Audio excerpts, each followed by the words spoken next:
premier plat, bien entendu, le plus connu est ravioli.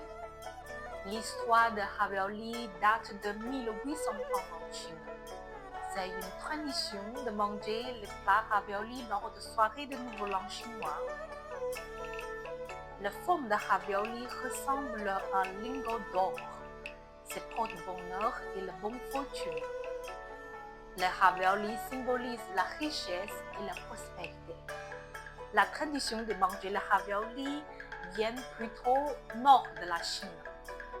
Les raviolis symbolisent la réunion de la famille, car c'est cette occasion où toutes les familles se réunissent ensemble pour faire des raviolis, de faire les pâtes et les faces, et plier ensemble et les faire bouillir ou faire frire.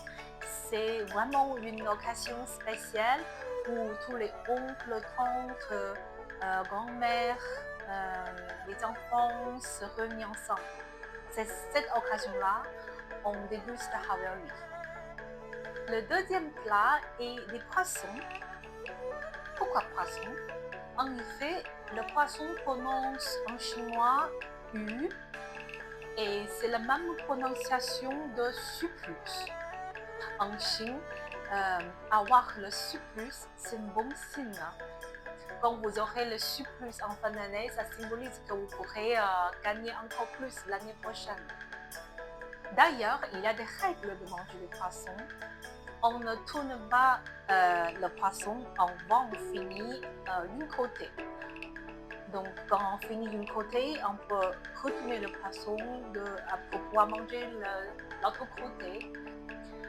Deuxièmement, la tête de poisson, on se tourne vers l'invité ou les personnes âgées dans la famille pour montrer le respect. D'ailleurs, c'est bien d'avoir un peu de reste, disons le surplus, pour le lendemain. Ça symbolise l'abondance pour le nouvel année. Ensuite, ça doit être le plat qui s'appelle Tang Yuan, le boule de riz gluant. C'est plutôt les plats au sud de la Chine pour la fête de l'antenne, mais on pourrait aussi déguster Tang Yuan aux régions du sud de la Chine pendant le Nouvel An chinois. Le quatrième plat pourrait être le rouleau de printemps. Juste comme son nom, c'est le plat qu'on déguste pour la fête de Nouvel An chinois qui a notre nom qui s'appelle la fête de printemps, Chunjie. Oui, en effet, en Chine, on déguste également le rouleau de printemps qui a un aspect un peu différent que celui de Vietnam. Ensuite, c'est le plat assez connu qui s'appelle les nouilles de longévité. Voilà, juste comme son nom, les nouilles sont très très longues. Ça symbolise la santé et une vie longue. Et les gens mangent sans le couper. Et parfois, on déguste également pas fan, le riz aux 8 trésors. Numéro 8, Fa, c'est phonétiquement ressemble Fa, prospérité. Donc voilà, aussi possède des significations. Et ces 8 trésors sont notamment dans la liste que je vais vous présenter pour que vous pourrez retrouver peut-être dans votre épicerie locale. Il ne faut pas oublier un autre plat qui est aussi connu, qui s'appelle Nian Gao. C'est un espèce de gâteau de riz gluant. Nian Gao, Nian, phonétiquement, ça va dire l'année. Gao, phonétiquement, va dire plus haut.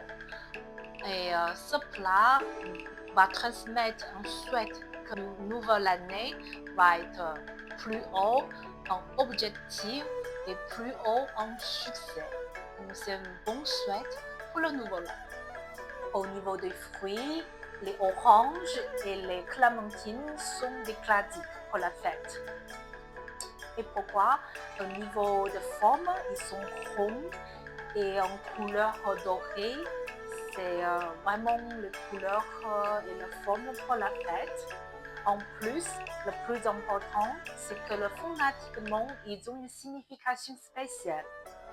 橘子，橘 phonétiquement ressemble di, c'est la même signification que 吉祥 luck, fortune.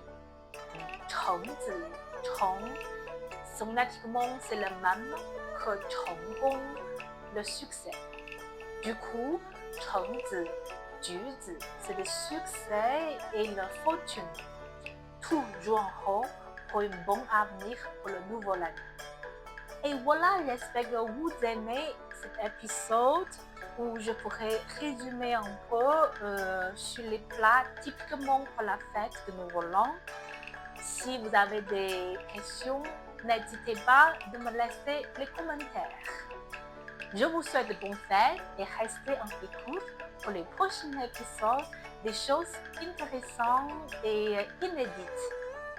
Au revoir, à bientôt.